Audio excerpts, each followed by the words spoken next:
Okay, well, I'd like to move on to my second lecture, which is inspired by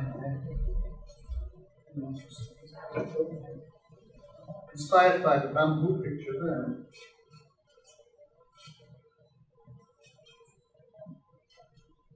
Sorry.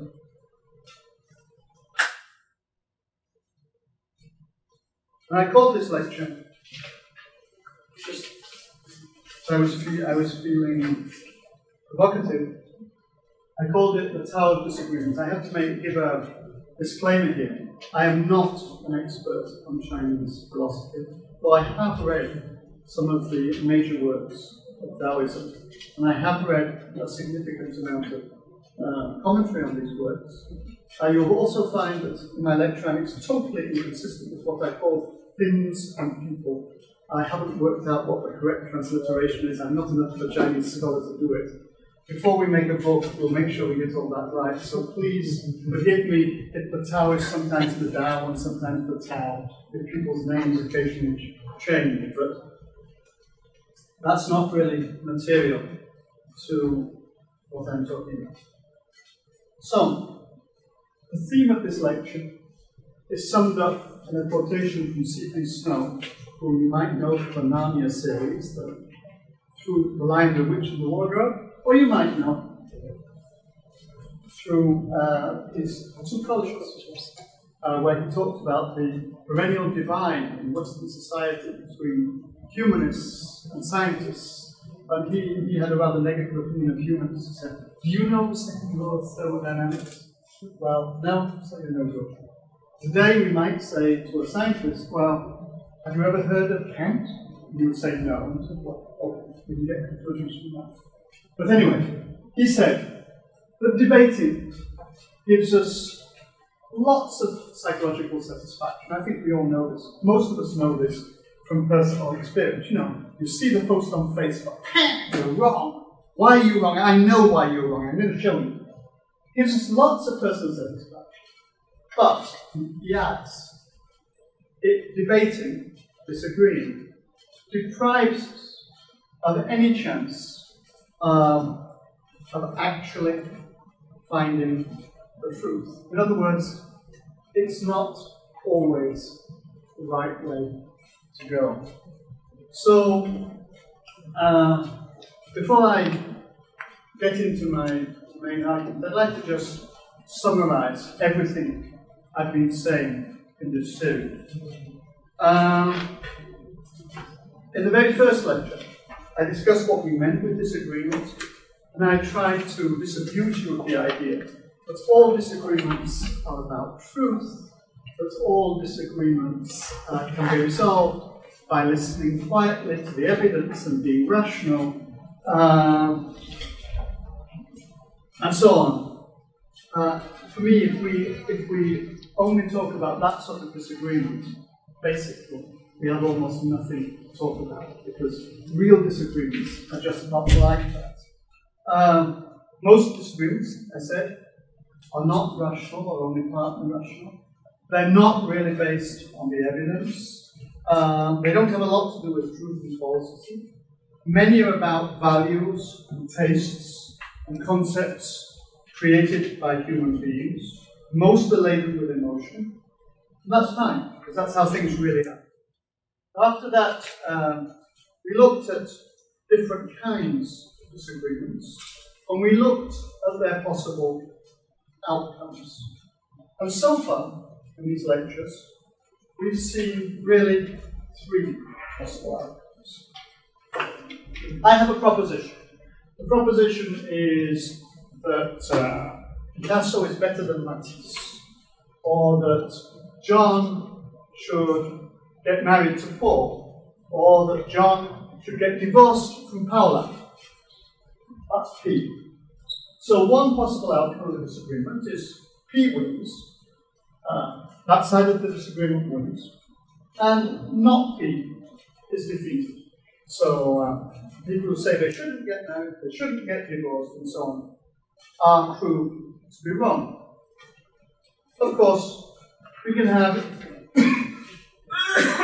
exactly the opposite conclusion we can say that the original proposition that they should get married, should get divorced, etc., is defeated, and the opposite wins. Those are two normal conclusions to disagreements. And I was a bit creative and Hegelian, and I said, well, sometimes we can reframe the question. The original framing of the question is P or not P, and that is non-resolvable. But we can reframe it to P prime, to a new form of the question, and then we can actually agree about something. So those are three possible solutions to a disagreement. Can anyone suggest a fourth solution? Which we haven't discussed at all in any of the previous lectures.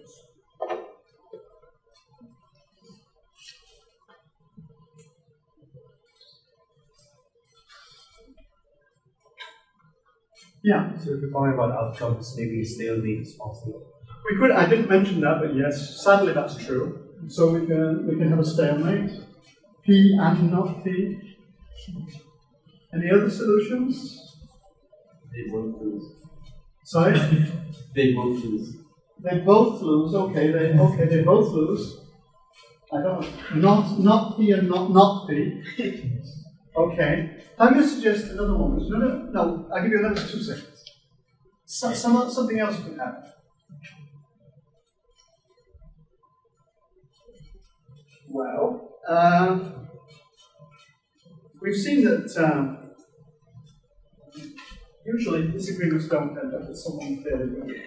And we don't always manage to reframe the question.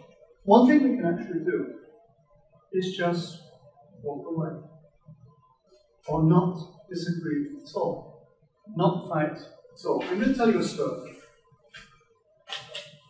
One day, there was a Zen master whose name was Rizal. He was the Zen master to the Emperor of Japan, who was a very, very important person.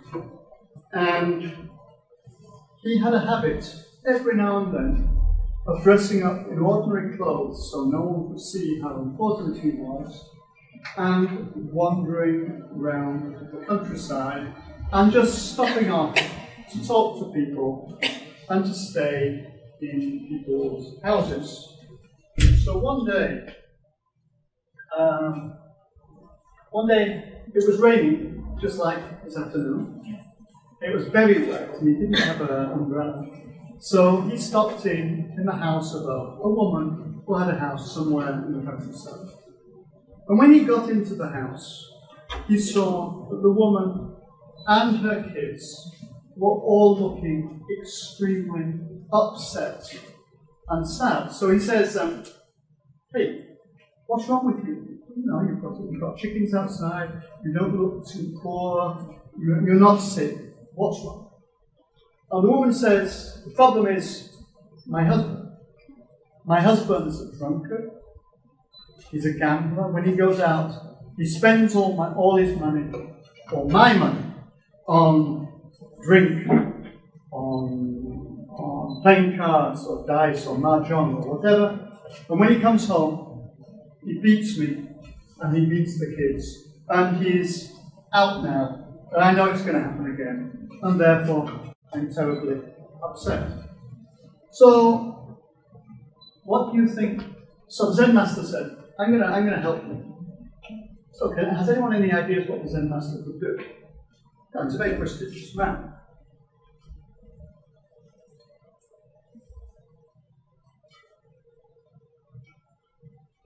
Well, I'd have thought, he's a prestigious man. He could, when the husband comes home, he could give him a little lecture and tell him to behave properly. We're in Japan, so the husband has to obey certain rules of the proprietary and behave properly. Do you think that's what the Zen master did? No. It's not very Zen. Sorry, otherwise it's not a very Zen thing to do. It's not a very Zen thing to do at all. No. So what actually happened was, in the story, he said to the wife, get me some really good food. She probably gave her some money so she could buy some really good food. Then, get me some really good wine. gave her some more wine. She got some good wine. And the Zen master sat down, crossed his legs, and meditated and waited. As at the point the husband comes in, soaking wet and absolutely soaked. He drank so much he couldn't reason at all. The Zen master didn't lecture him at all. He said, my name is, he invented a name. He didn't say who he was. And he said, would you like to eat and drink with me? And the husband was delighted. You know, he spent all his money. It was an extra meal coming along. And it was really, really good.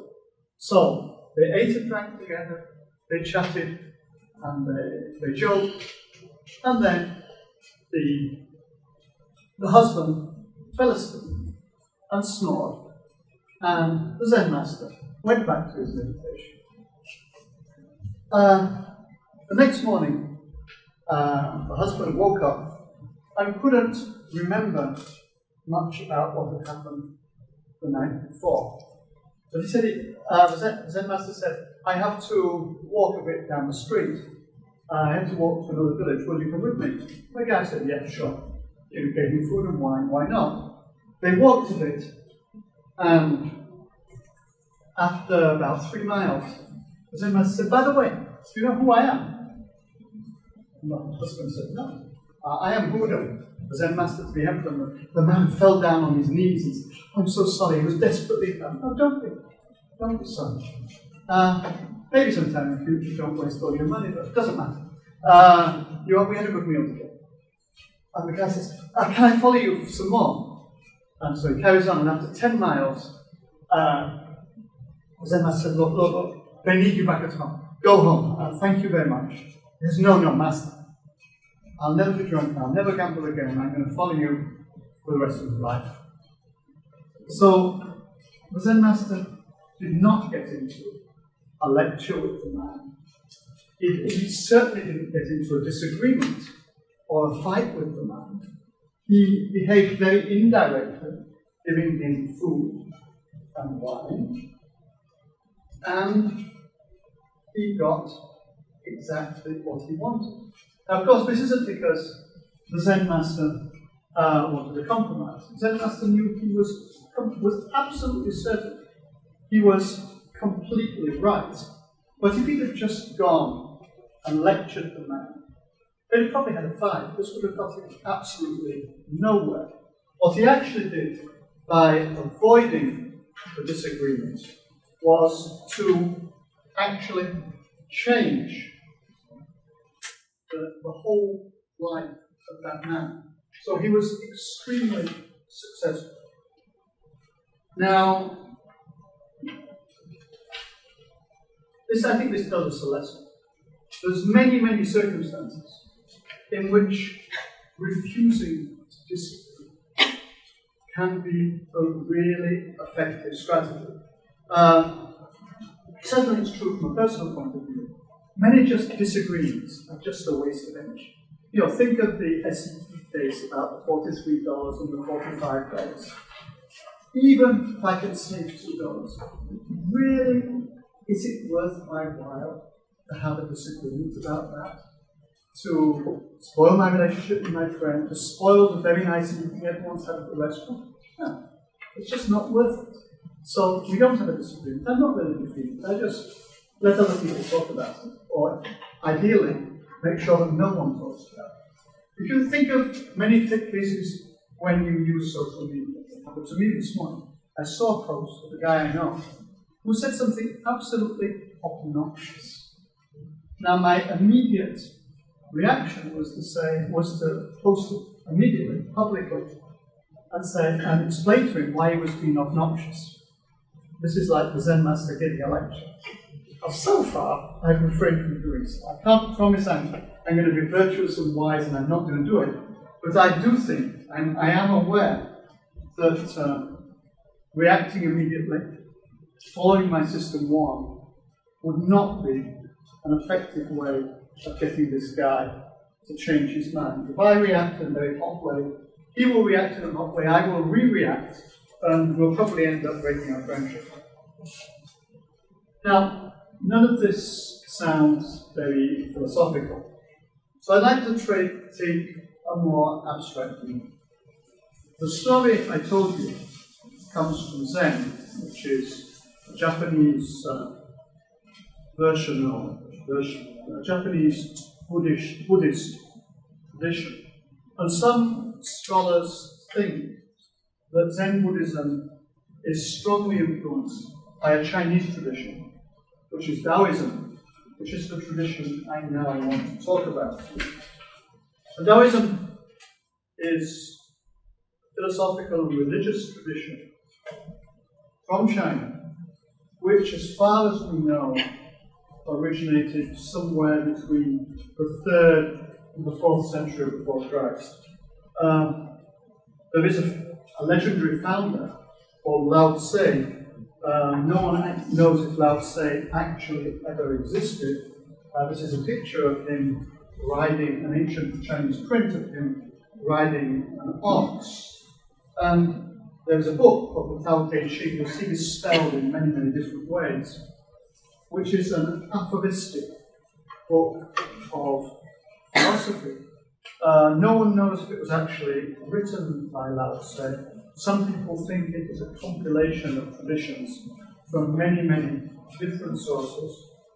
There's a second very important book. This is actually the version I have. This is a beautiful Italian translation of the Zhuangzi, which is it's a much longer book and contains a whole series of stories illustrating the Taoist philosophy and the Taoist view of life. I actually searched this very deeply to try and find a good disagreement, but Jackie and I agreed we couldn't find one. So I think the philosophy of the Zen master here is totally similar to the philosophy of the Tao, whether or not Zen Buddhism was actually influenced by Taoism.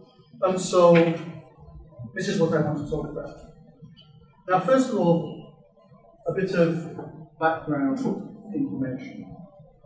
Now, Taoism, like Buddhism, is a religion, like Confucianism, is a religion without God and without prayer. In Taoism, there's no creator outside the creation. There's absolutely no one looking down on us and judging our sins. In fact, there's no concept of sin. And there's no afterlife where we're going to be rewarded for good behavior or punished for bad behavior. So,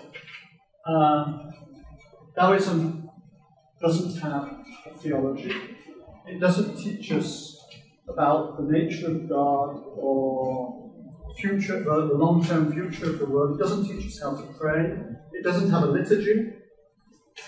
But it doesn't address any of the problems of modern analytical philosophy or the main problems which have occupied the Western philosophical tradition. But what it tries to do, I think, like Buddhism, like Aristotle, like the Stoics, like Nietzsche, maybe like Schopenhauer, is it tries to teach us how to live a good life, which is left undefined.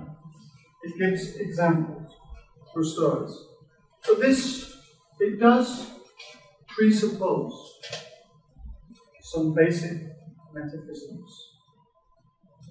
Now, in the Taoist conception of the world, there exists something called the Tao. You could call it the universe. You could call it, Tao means the way. You could call it the universe. You could call it substance, like Spinoza.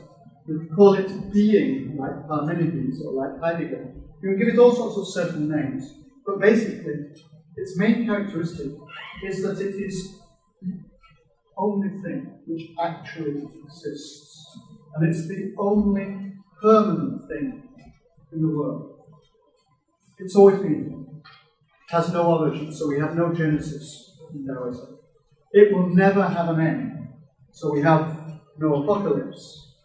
And within the Tao, within this universe, this substance, this being, whatever we want to call it, things, objects, stones, mountains, animals, people, are just brief perturbations of the flow, if you like.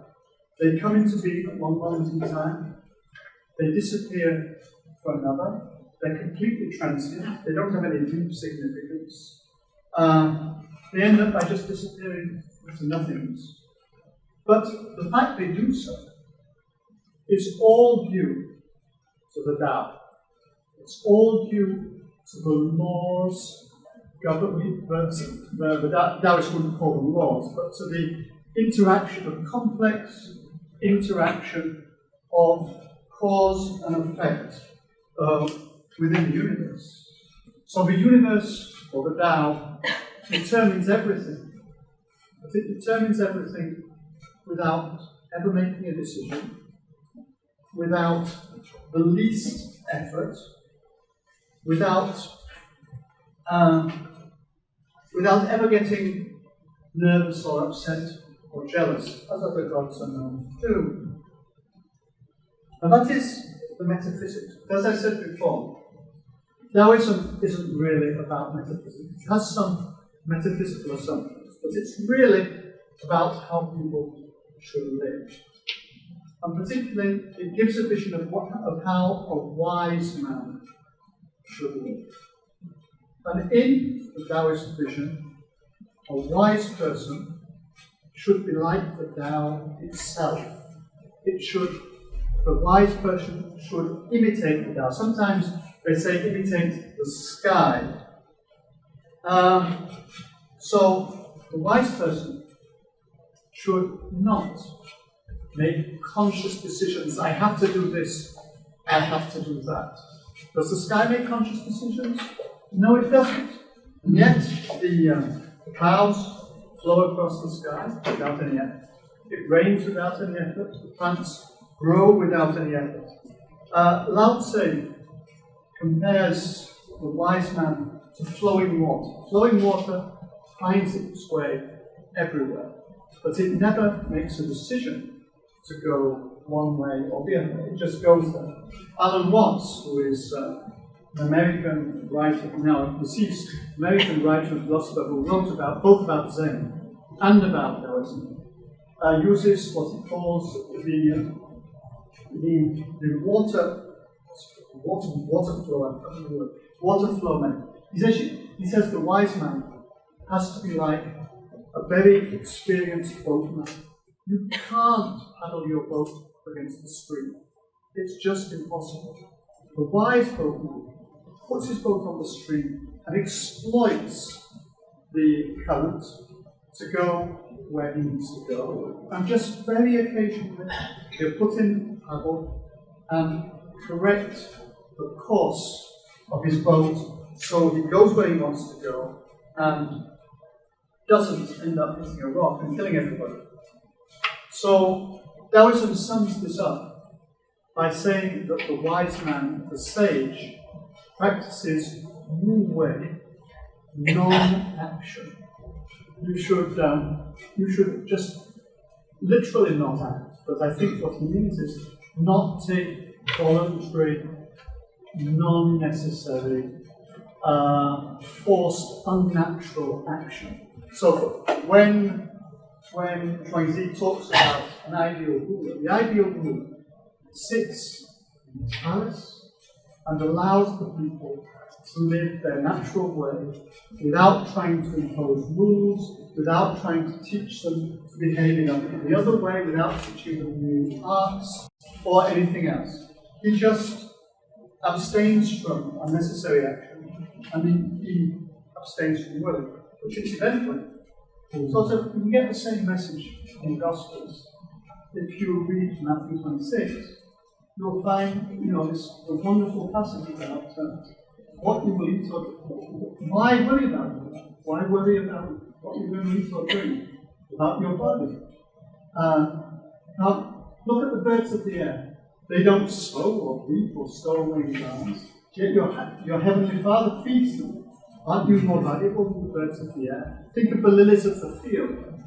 King Solomon in all his glory was not dressed like one of them. So, even in the Gospels, you seem to find a similar message. If you just live, respect the world the Lord has made, or the world the Tao has made, then you can live well, and this is actually a path of wisdom. But let's carry on.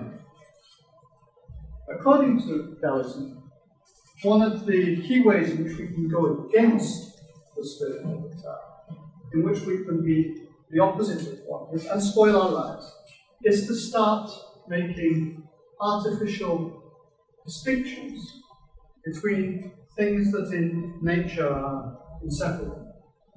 So for Taoism, you can't have good without evil. If there was no evil, there would also be no good.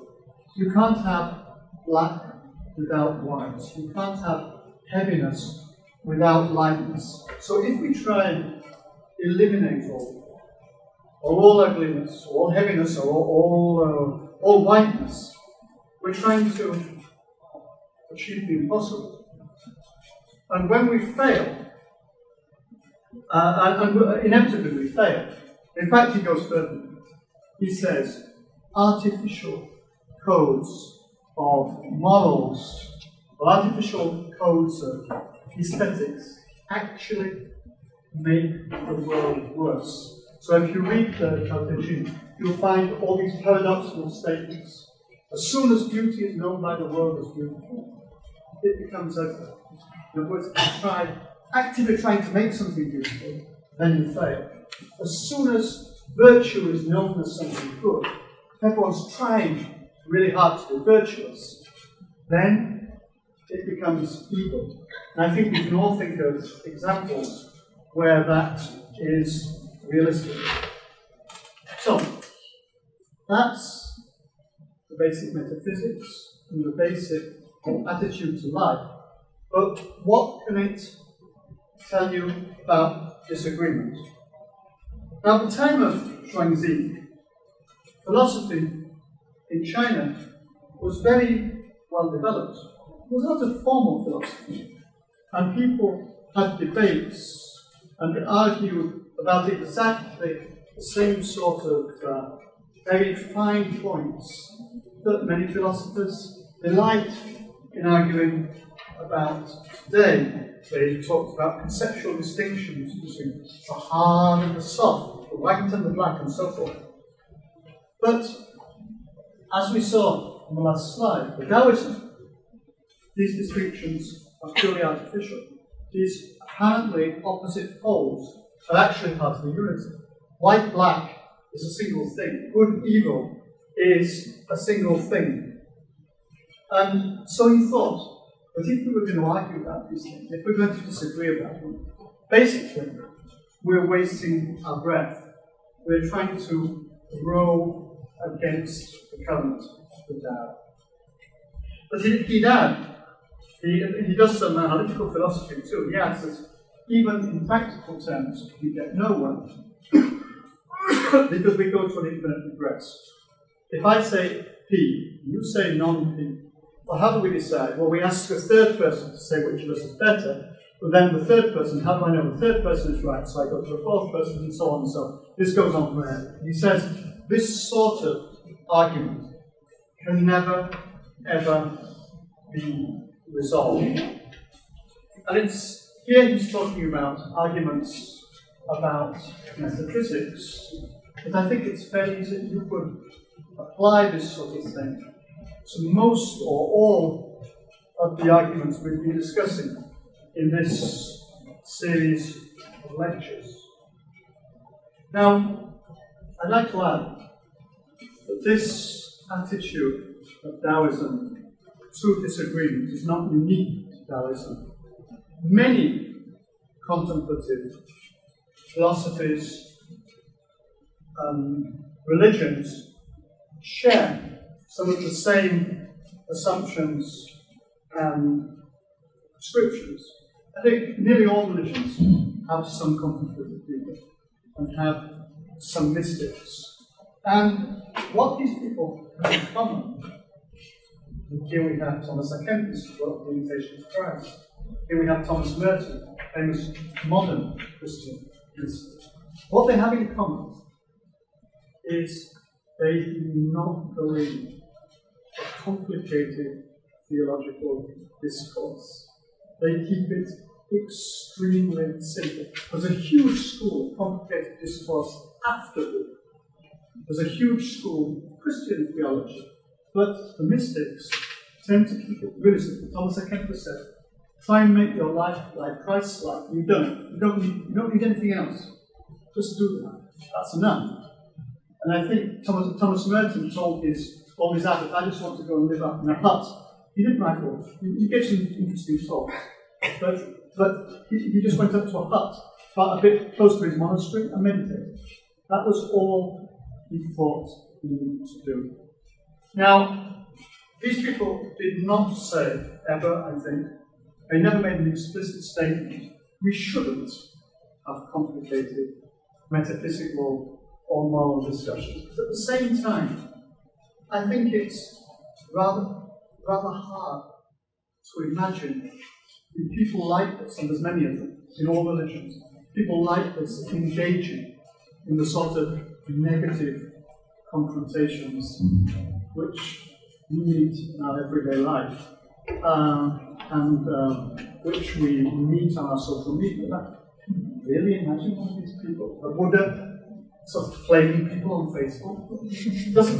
Doesn't seem realistic from my point of view. So I reach a first preliminary conclusion, which we're going to modify. The first conclusion is that Taoism, the contemplative religion in general, suggests that some, maybe all, I don't know, but some of the disagreements we've been discussing in these lectures are a waste of time. They're just a distraction from wisdom, which is very much what C.P. Snow said at the beginning. He said, people love debating, but this stops us from actually thinking and finding the truth. Now, you could interpret this in a way that makes it very similar to a very purely relativist position. You could say, okay, there's no truth. All truths are equal. There's no point in taking any side in any debate ever. We should just quieten down, sit on the floor, cross our legs, get in the lotus position, be mindful, and allow the world to go its own way. That's one conclusion you could draw from this. I'm not saying you should. What do you think of that? What's wrong with it? Is something wrong with it? Should we just meditate and let the world go away? It can give us peace of spirit.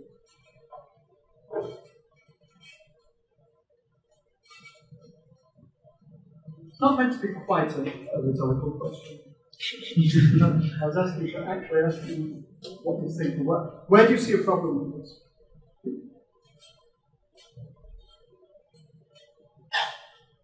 Yeah.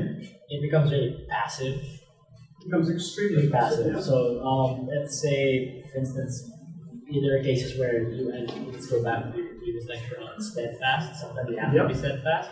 But if you don't fight for that, let's say the case if they were steadfast about this, they just meditate and let themselves get beaten up. Exactly. None of that would have happened.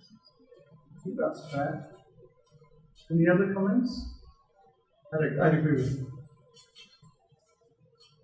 Yeah. I think I would look at it as something like choosing your more important battles. It's like don't engage in every opportunity of. If there's a minor conflict, then don't engage in that, but instead look for those things where you're actually passionate about, like for example, gay rights or stuff like that, or matters about life and death. Disagreements that actually has more at stake other than, for example, disagreements of faith. Yeah. That's true. Anything else? Yes.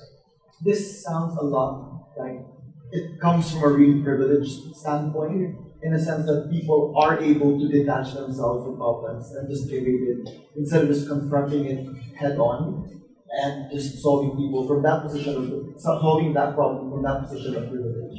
So being able to like detach yourself from a problem is just really is a height of privilege. Your point too, and I think it's no coincidence that sort of the mindfulness movement, even when they sometimes say things which are sensible, lives in well-paid studios in New York, and it's very prevalent in California. It tends to be inversely related to GDP. Which is snide, but probably true. Well, it's not entirely true. But okay, I'll take that one too. Any other comments? I think those three comments are both pointing in the same direction. And actually, I was talking about this with a friend, and he used different language and different examples. It's basically the same thing. He said, Richard, that's all great. You should be mindful. You should meditate, and so on and so forth. But suppose you're walking down the street and you see someone beating up a child. What do? You just meditate. You ask the man, please, could you stop, or you meditate, or you pray to the Lord that it won't happen anymore. Now, I think most of us would, you might be scared. Maybe the guy doing the beating up looks big and violent and dangerous. You might be scared, and you might not do anything. So I think if you did do nothing, you'd feel very bad about it. You'd feel you're a coward. You wouldn't have a good opinion of yourself. You feel, actually, you've done something wrong. Maybe I wasn't brave enough to do it, but I should have done it. And I think many people would actually try and do something to stop the kid from being beaten up.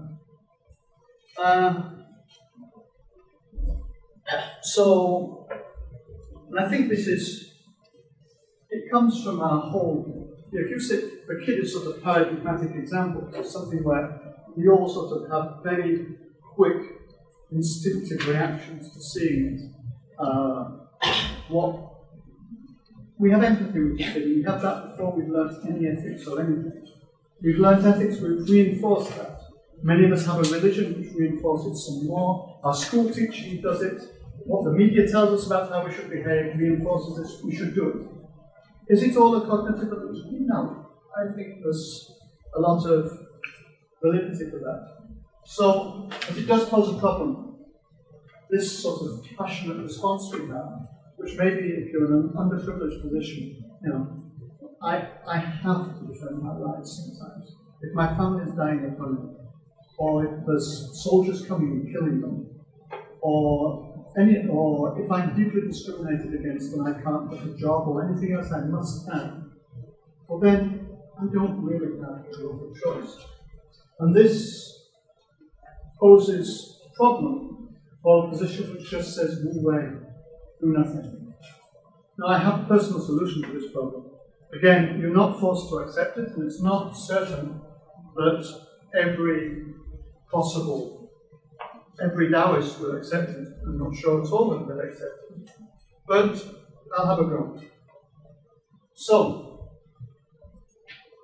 in a Taoist vision, we, ourselves, personalities, our cultures, the societies we live in, our beliefs, are all part of the Tao. Taoism is not a dualist philosophy. So there's not a God up there and us down here who take orders. We are actually a living part of the Tao. And the Tao has made us not into passive things like rocks. It's made us as agents with the ability to act, and the ability to have needs, and the ability to have passions and empathies against as part of our nature. So, I would argue that if you see a child being beaten up and you do nothing, if you're dying of hunger and you just sit down in the lotus position and meditate, If the soldiers are coming to kill everyone in your village and you just sit there and wait for them, that is an action. It's a deeply, deeply unnatural action. That is really rowing against the stream. When you have deep interests, deep passions, deep needs, deep empathy with someone, well then the natural Taoist thing to do, I would argue, is to actually be steadfast and to fight for it. What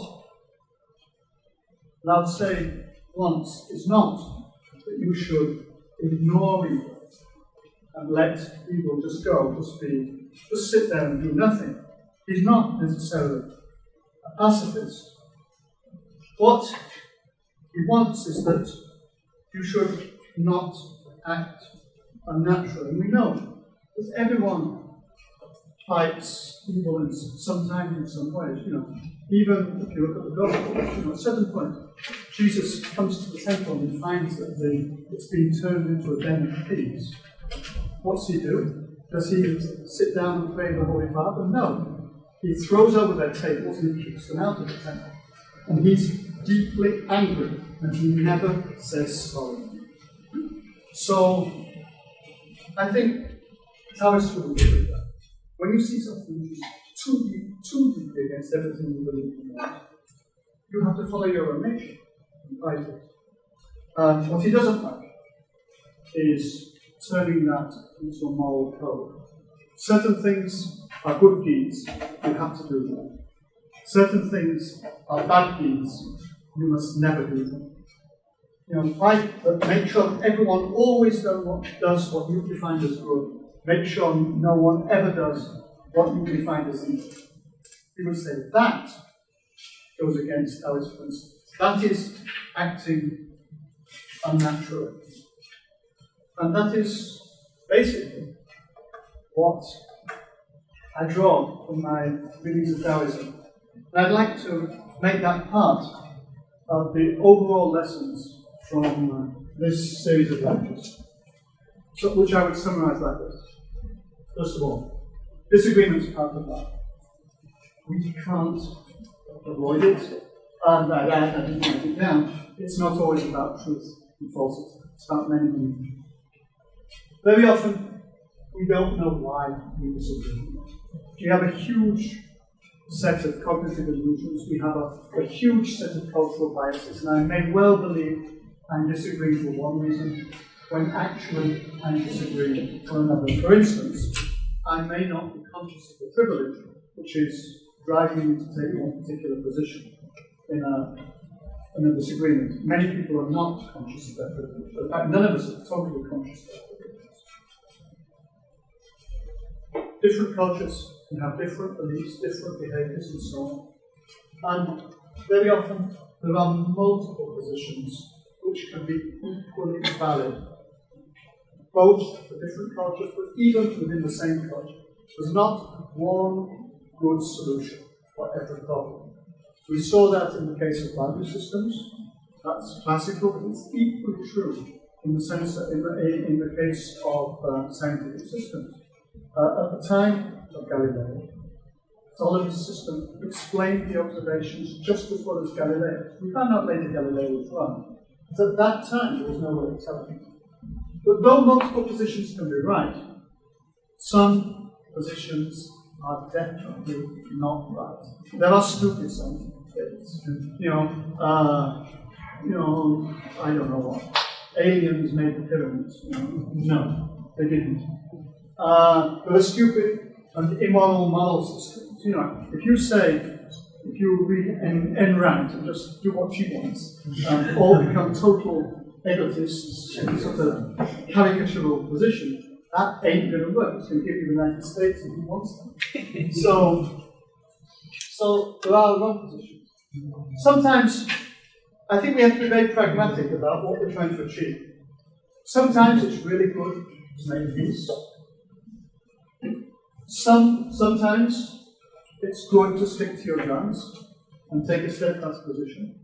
Sometimes, maybe even very often, it's good to walk away.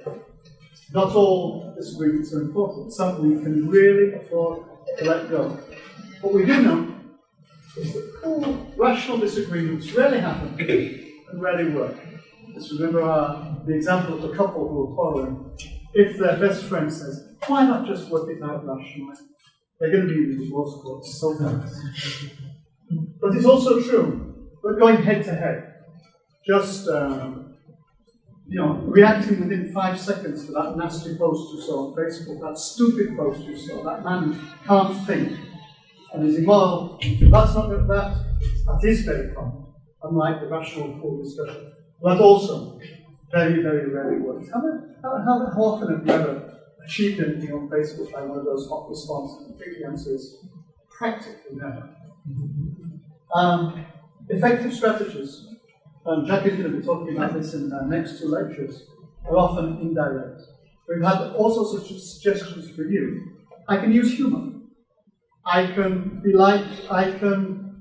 delay doing things. Like I said, we're not arguing about this today, but we're arguing in 4 days' time. We can argue over a bottle of wine. I can look at what I have in common with my adversary. I can take a charitable position, try and understand where he's coming from, despite his evidence of stupidity, and so on and so forth. So effective strategies are nearly always indirect.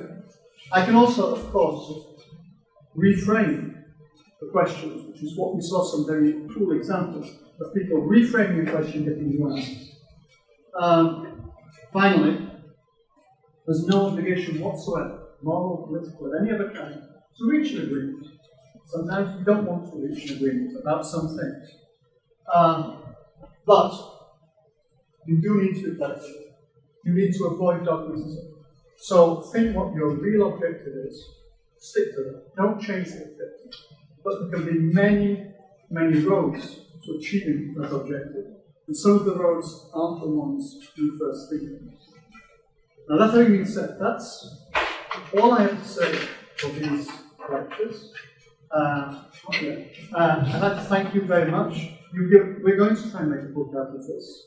And it's going to include a lot of your ideas. So I think the ideas you've given us in your questions, in the doubts you've expressed and so on, really have helped me to clarify. This has been a learning experience. When Jackie and I started doing this course, neither of us had read much about disagreement. We were both interested in it. We both had experience of it. But we weren't experts. We didn't know the very small literature which exists. So we worked it out. We worked it out very slowly, talking to each other. It's been a learning experience which has carried on during the lectures with your contributions. So I thank you for that. Now, some of you, I hope, like me, for me this has raised interesting things.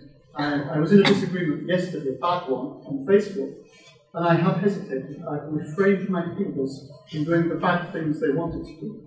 So maybe this has been useful. As for some of you, I hope it's given you interesting questions and might even want change of behavior, time and behavior. So that's really good. Probably for some of you, it hasn't. We all have our own interests, our own approaches, our own way of thinking about things, but if it did or it hasn't, I think that's the same. Taoists would say they're both part of the Tao. Thanks.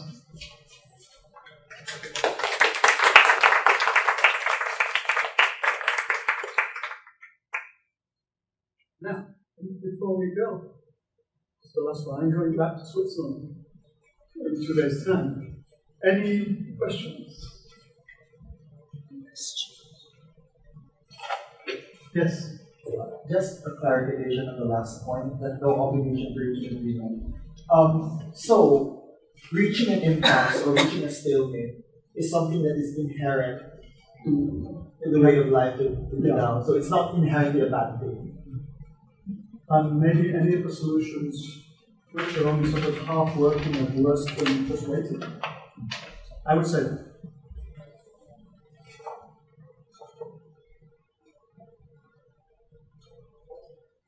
Just a small comment. As I was considering some parts of the lecture I was to give, I was looking at the approach of Martin Luther King Jr. to protest and nonviolence. And as you were talking about a willingness to engage, but not going in the direction that's unnatural, it occurred to me that this is an interesting case because he was very insistent on using protest as a weapon, but nonviolent protest. So that's basically being steadfast, digging your heels, and not giving in. But also, not giving in meaning the object is like, I'm going to fight for civil rights. But also not giving in to the impulse to violence and the impulse to engage in protest in a certain way. So I think I'll be talking about the steadfast position in terms of virtue, properties of a person engaged in disagreement. So I think that would be a very interesting line that we can draw between those two approaches. Right. Which of course is the influential figure for Martin Luther King Jr. Yes. And thinking of the Hong Kong case, so the government is steadfast, and the protesters are also steadfast, and look where it brings them now to violence. I know. Does anyone think, I don't know if I can say anything constructive about that. Does anyone have any bright ideas? In that case, I think it's interesting because I think it's accurate that they're both steadfast. And some people are talking about a strategy, an emerging strategy. I mean, nobody really knows if this is true on the part of China, which is to ignore Hong Kong and to develop Shenzhen. So this would be kind of like the avoidant approach that because part of the reason like Hong Kong is very important and very visible is also because of the economic considerations and the role in geopolitics. But if they can satisfy a certain, because that has been a strategy on China's part anyway, right? To play the economic side of things, especially to the benefit of. There's another example from contemporary France. The last year almost, there have been regular riots and protests by the Gilets jaunes, the yellow jackets. These are people, it's a rather strange populist movement, which is half left-wing, half right-wing, or half a quarter left-wing, three-quarters right-wing, which is protesting against the president, Macron. And what the president has done is, he's steadfast enough, he's not going to change. He just ignores them. They have become invisible. So there's no press coverage, nothing. This is very Chinese. It's very similar. He thinks they'll get tired before he does. But I think that also highlights the problem of trying to avoid a confrontational approach. But also I think this one is a disagreement and a conflict that it's basically a long game. It's been around since 2014, and what we're seeing is like the latest development. And there's probably going to be something happening down the line, but they will insist on certain things. And I think it's the art of war. Both the Hong Kong protesters and Mao Zedong quoted this, so the saying, "You don't attack your enemy where he's too strong." So you attack the enemy where he's weak. You're patient. If the enemy advances, you retreat. If the enemy retreats, you advance. And I think there is the protesters are actually being sort of. I saw one the other day saying, "We don't mess with the people's army," because I don't think anybody here has the interest in provoking massacre. And there are certain actions on both sides which will do that. And I think there has been some sort of wisdom on both sides to keep it not escalate beyond a certain level. So it is steadfast, but it's been tactically flexible. I think that's actually true both for the Chinese and for the protesters. We have to hope it stays that way. Yeah. It's more of a general question. So, do you think the concept of power relations is a very significant factor in disagreement? Because I frequently see the argument that privilege groups of people are not allowed to talk over the sentiments of marginalized people when concerning issues related to those marginalized groups. So the opinions of privileged groups of people are inherently less significant by virtue of the fact that they will never fully understand the experiences of those marginalized groups. So for example, when there are topics concerning feminism, I often see the argument that when a man gives his opinion is inherently less valuable as compared to the opinion of a woman. So what do you think of that? It's a bit vast. So what is the actual question? About the value of the opinion in a power relationship, or how people should behave, or what? Do you think power relations will affect the epistemic value, or the epistemic value of your opinion? I'm not sure if epistemic value is the right word. Power relations definitely affect disagreements. There can be absolutely zero doubt about that. And they can reflect knowledge both ways. It can mean that the privileged doesn't understand. It can mean that one aspect of power relationships is that the non-privileged don't have access to the knowledge. So it can cut both ways. I actually had a discussion about this with Jacklyn, I can't remember, in the dengue vaccine case. So, let us suppose I am a doctor, I'm a epidemiologist with a lot of knowledge, and I am talking to somebody in a village who has to decide, a distraught mother in a village, who has to decide whether or not to vaccinate their kid. The mother is not an ideologue. She has no ideology about this, but she has heard about a kid who's died because of dengue vaccine. It may not be true, but this is what she believes, and so for her, this is true.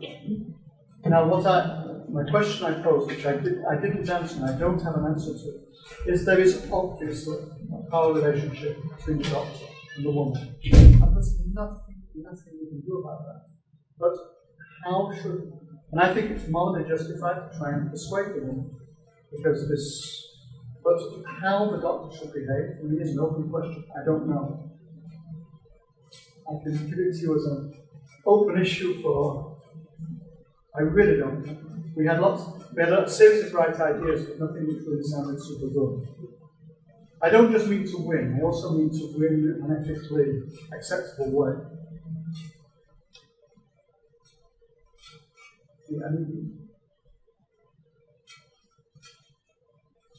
The other thing is we can't just magically abolish power relationships, they exist. Yes? I was just thinking, can poor people really disagree? I mean, there's such an imbalance of power, right? But poor people who run revolutions disagree fairly drastically. So, yes, but it may require them to make, even people like them, without going to poor people, even thinking of the gays in America, as long as they were isolated and didn't see themselves as acting together, they had zero power and got nothing.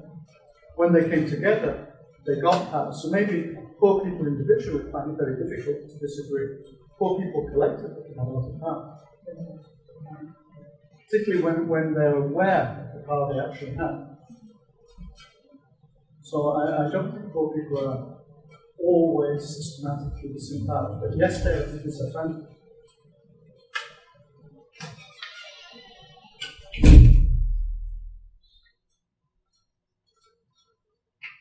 Yes. Is it possible to be steadfast but at the same time to apply the principle of charity?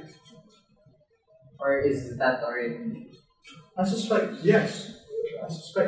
So steadfast, I made a distinction which I really want to keep to between being steadfast and being dogmatic. Steadfast means I want to achieve my goal. I stick to my goal and don't change it. Applying the principle of charity means trying to understand why the people I'm talking to, why my opponents are reasoning the way they do. Listening to them, trying to empathize with them. That doesn't mean giving up my objectives. If I'm a gay activist, I want gay rights. But understanding why a conservative is opposed to them is useful. So I would say principle of charity is valuable. It's not just an ethical imperative, it's a practical imperative. Just like not being an idiot. Like even when I'm right, I can get things drastically wrong by being stupid. And I think trying to do things the right way is really, really useful. Just like if I'm the doctor in the Dengrax case, I can behave in an extremely bad way, which will lose me my case, which is ethically unjustified, even though I've got science on my side.